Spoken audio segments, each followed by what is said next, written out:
What is parenting about? Is it giving your child a great childhood or preparing your child for adulthood? See, the truth is it's both. I had a client come to me this week and say, Sven, my 17-year-old son, he's a fucking load and he's not doing any work, trying to get him to help out around the house. I said, you're trying to get him to? I said, is this new? You're trying to get him to do it and he's resisting? He said, yeah, I just always told my son that his one job is that he needs to get good grades and so forth, do well in school, you know, being a good citizen in school. I said, and so you're pissed that now at age 17, he's not helping out with chores? You're changing the social contract and you're pissed that he's not just actively engaging in it? Has it occurred to you that maybe you should have employed that at age, I don't know, 7 or 8? My fucking parents came to us 6 kids when I was probably 7 or 8 or 9. And they said, Mom can't do all this stuff. We're going to have chores charts. Now, I had already been doing the dishes. I remember being 4 or 5 and having my night of the week where I had to do dishes for the 8 of us. Okay. And but by 7 or 8 or 9, everything changed. And Mom just needed help. I recall in 8th grade, I'm 13, and Mom comes home from one of my football games, and it was extraordinarily rare when my parents would ever go to any of my sporting events, which in retrospect I'm very grateful for, but that's a different TikTok on a different day. And Mom said, you know, Sven, I was sitting next to Mrs. Hanson, and Miss Hanson turned to me and said, Charlotte, how do you get Sven's pants so white? They're at the beginning of the game. By the end, they're all bloody and muddy and grass stains and blood stains, and how do you get them so white? And she said, I don't. Sven does. Miss Hanson said, what does that mean? Mom said, I have arthritis and I don't do all the kids' chores. I taught Sven how to scrub his own pants because I can't. That was a high compliment for me because it meant I was self-sufficient and I was doing a good job at my work. Yet my parents simultaneously, in preparing me for adulthood, how to cook and boil an egg and how to, you know, make pancakes and how to do my own sewing. I did. I actually did my own sewing and shit like that, and how to help out around the house. And they taught me how to garden and how to transplant a plant, you know, what needs to be done and so forth. Simple things like that. Yet they also gave me my childhood, and they listened and they respected my feelings and the need to be heard. It was a fusion of both. So my simple question is this: in what way are you robbing your child of their childhood? Or are you by overburdening them with adult problems? Or in what way are you not preparing your child for adulthood by giving them chores and responsibilities and knowing the satisfaction of hard work and contributing to a team rather than just taking care of themselves? Have a kick-ass day. I have 8-inch scars running up my forearms. And I've never really talked about this on all the 500 TikTok videos that I've done because it's generally a topic not conducive to a 1-minute or a 3-minute video. However, I bring it up today simply to highlight I have been where you are. This isn't made up shit from a fucking book. I have been there, and I didn't have a therapist helping me out. I had to figure out my own way out of the dark forest. The circumstances may be different for why you're there versus why I was there, but I was at that stage of wanting it to end for 12 fucking years, actively. I've been there. So when I talk about fears and struggling with the deep questions of life, when I recommend solutions, when I recommend that you struggle with particular questions and journal about it, it's because I've been there and this shit works. When I talk about being cheated on, I was cheated on in 2 long-term relationships. When I talk about fear of poverty, it's because I lived on the street for 2.5 years sleeping on concrete every night. When I talk about this shit, it's because I've been there. So what are you wrestling with? Have a kick-ass. Question for you today. How long ago was it that you cheated and got caught? Or cheated and admitted it? God bless you if you admitted it. How long ago was it? And how much shit have you been eating since? Because your partner, your lover, doesn't want to forgive, can't forgive, whatever. How long has it been? How long has it been that they're engaging in all manner of shitty behavior and not trying to mend the relationship because they can't or won't forgive? How long has it been? I've seen it last for years, literally decades, where the offended party won't fucking forgive. They would rather keep you basically trapped in a state of misery. And they constantly play that card. Well, you cheated. Well, you cheated. You're a fucking asshole. Yeah, but you cheated. No matter what you do, they have that one card that they can always play that ends the argument. And so the question I get asked a lot is, Sven, how fucking long can someone go and not forgive? And I say, you're asking the wrong fucking question. They're like, what the fuck does that mean? I say, you're asking the wrong question. The question is, how long will you allow someone to continue to not forgive you? How long before you simply get sick of being treated this way? How long before you simply pack up your shit and move on with your life because you were in a relationship with someone who clearly no longer has interest in doing what's in the best interest of the relationship, but is simply using you as justification for them being an asshole and being unforgiving? See, the truth is you cheated and you shouldn't have. If you want to cheat, fucking end the relationship. Do them the fucking courtesy. I have no mercy for someone who cheats, except in the most extraordinary of circumstances where someone's maybe using cheating as a way to get out of an abusive relationship. These are extraordinarily rare situations. Okay, but in most cases, you fucking should have ended the relationship. Boom, done. You're not fucking exonerated. But the other side of it is you still have a life to live. And if someone is treating you in a way that is no longer fucking pleasurable to you, you can fucking walk away at any point. So the question simply becomes, why are you staying in a relationship that clearly at some point you wanted to get out of to begin with? Why are you staying in a relationship where someone's not fucking forgiving you and has no interest in mending the fucking relationship? They claim they can't. Fine. Whatever their reasons, they are justified in having their reasons, but why are you staying? If you want to know one of the great things about being in your late teens or well in your 20s, maybe even your early 30s, and thinking forward about having a family and having kids and shit, it's realizing that I'm going to do it differently than my parents did. I am going to prove that I am not my old man. When I have kids, I'm going to prove that I'm better than my mom, whichever parent it is for you, mother or father. It's that realization, I'm going to use this kid to prove my worth. That's awesome. Except that it's not. It sucks. It's a horrible fucking reason for fucking parenting. I'm going to use this kid as a way to vindicate myself for all those times I made those decisions back in my teens and in my 20s and shit, and they fucking vilified me. I'm going to use this kid to prove I'm better than them. Is it possible? That's probably not a good strategy. Is it possible? You may want to think your strategy, your reason for getting into fucking parenting. The kid doesn't exist for you. You exist for the kid. Have a kick-ass day. Do you need your lover or do you want your lover? I don't care how old you are. You can be fucking 14 and going through this shit. You can be fucking 75 and going through this shit. But the question is, do you need or want your lover? And I've done some posts on this and people are like, oh, fuck it, that's just semantics, blah, blah, blah. It's like, no, actually it's not. And you begin to see that as you age through a few relationships, as you get your butt kicked in a relationship, as you fucking lose love or have to walk away from love, you begin to realize the difference between needing love and wanting love. Needing a particular person and wanting that person. See, therapists very often at the end of a client's relationship or marriage, they'll say to the client, you need to take some time alone. You need to take 6 months or you need to take a year just to fucking heal you and grow comfortable in your own skin. Well, why the fuck they say that? Because very often if we think we need someone, you're approaching that relationship from a position of weakness. You need food, air, water, shelter, sunlight, you know, human contact, sure, but to think you need this one person or you'll die emotionally or soul is just fucking stupid. You're approaching it from weakness, and when we approach something from weakness, we'll give, and we'll eventually be giving too much, and we'll be eating a lot of fucking shit. If you're eating shit in your relationships, more than likely at the root of it, it's because you believe you need this person, rather than, I'm comfortable in my own skin.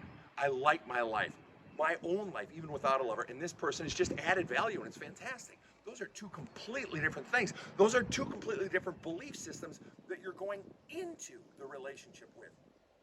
And see, very often, the reason people don't want to be alone, and hear me on this, the reason they don't want to be alone is because when I'm alone, all those voices inside of me that I was taught when I was younger, they come rising up. You're no good. You're stupid. You're not wanted. You're not good enough. You're not worthy of love. You don't matter. All of those messages and more come rising up. But when there's someone in my life, it's a stark counterpoint to those messages. See, someone wants me. I am wantable. This person is here. And I'll give up everything to this person to make sure they stay, to keep these voices at bay. It's not that you're afraid of being alone. You're afraid of those voices that you've been taught your entire fucking life. So this is the problem. It's not being alone in and of itself. It's those fucking voices. And when that person leaves, it's like, see, I'm not wantable. See, I'm no good. All those voices come rising up and they tumble, like clothes in a fucking clothes dryer. You got to get those fucking clothes out.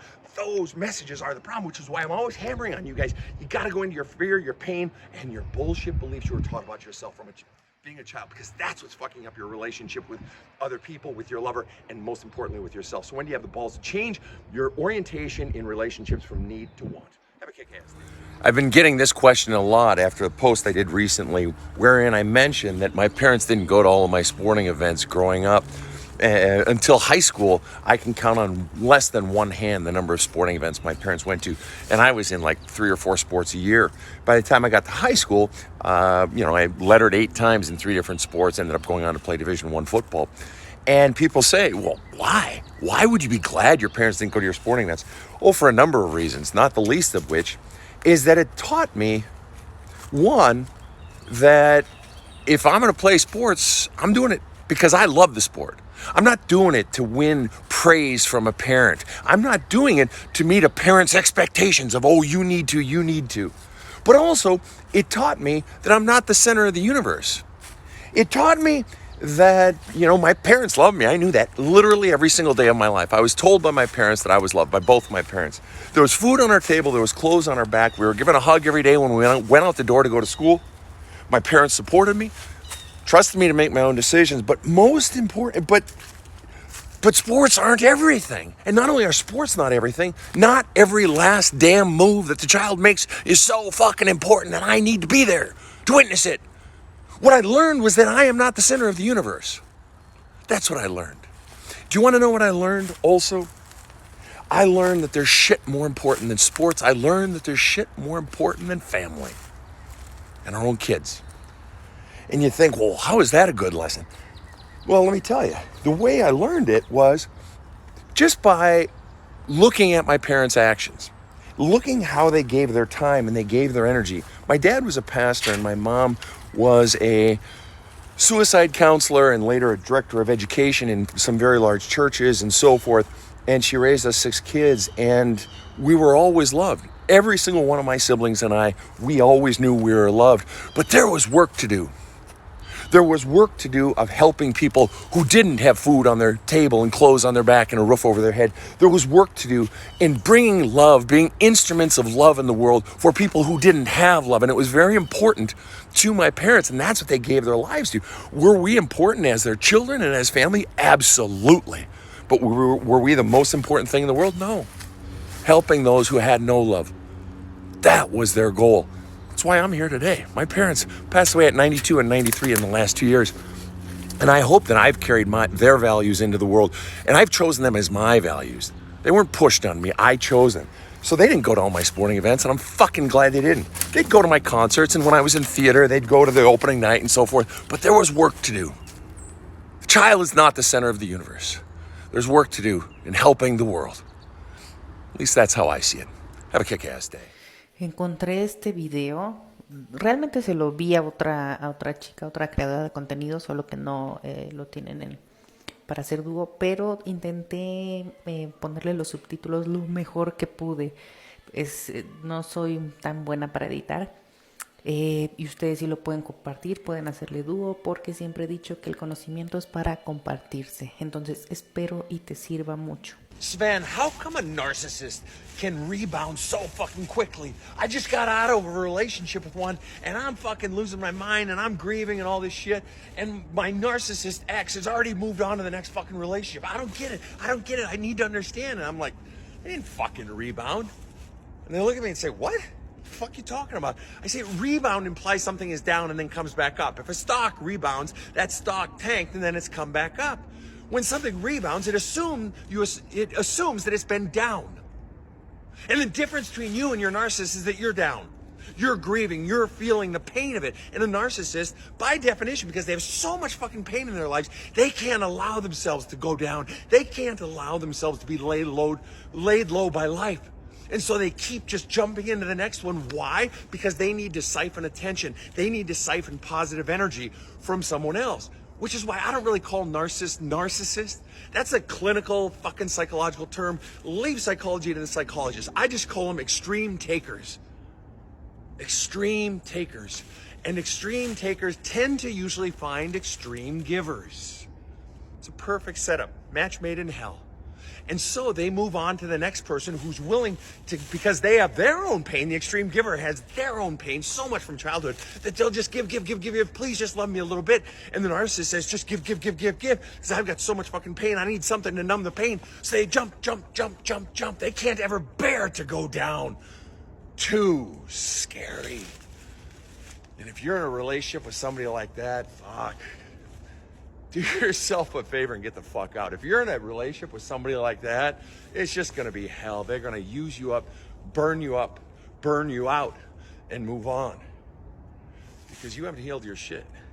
I'm not blaming the victim. I'm just saying it's two people who have so much fucking pain from their past they can't bear to touch. So you being laid low, you grieving over the loss of that person is the best fucking thing that can happen to you as long as you stay in it and allow the pain and the fears and the bullshit beliefs you were taught about yourself from way fucking back there to come out of you and finally heal from this shit.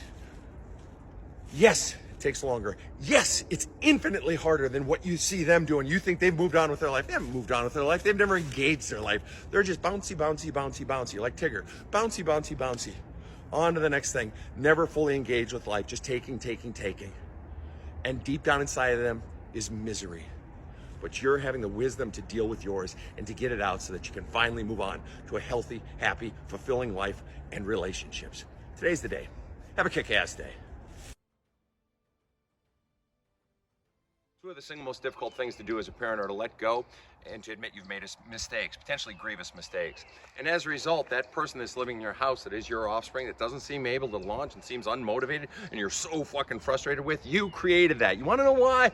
Because you created a dependency upon your own voice in that child because you couldn't let go of control. You couldn't teach them from a young age to begin to trust their voice bit by bit more and more. You never gave them back their power, and so then now they have no power. They've been forever dependent upon you. They can't even hear their own fucking voice, and even if they could, they're terrified to actually put it out there and go after it. Why? Because they're afraid of your voice very often, because you've been controlling, undermining, questioning, causing them to doubt their own voice, always pecking away. And because it's so hard to admit you've made mistakes, you have to blame the fucking child. It's their problem. They're the problem. They're the problem. No, you're the problem. Old ass shit came up today in a session with a client. I was reminded from decades ago in my own life of where I was in two different relationships where the person attempted to leverage their own life to keep me in the relationship, where they literally said to me, Sven, if you leave, I will kill myself. And in both situations, in that moment, I literally turned my back, walked away and left. No tears, no fucking explanations, no gee, let's be friends. I left in that second. In both situations, I called the police because I don't want that fucking shit on my head. Why? Because if you're ever in that situation where someone would threaten leveraging their own life, threaten their own life to keep you, that is an extraordinarily manipulative person who will resort to anything to get what they want. They will manipulate in the future. That won't magically go away, and they've likely already been manipulating at lower levels for a long time before that. Get the fuck out. Bring in the high-grade professionals to deal with that person's level of pain that's driving them to do that. But you can't fix that shit, nor do you have any obligation to do so. Cold? Yes. Necessary? Yes. Simple question. Who's trying to leverage you by threatening to kill themselves, or who are you trying to leverage by threatening to kill yourself? Have a kick-ass day.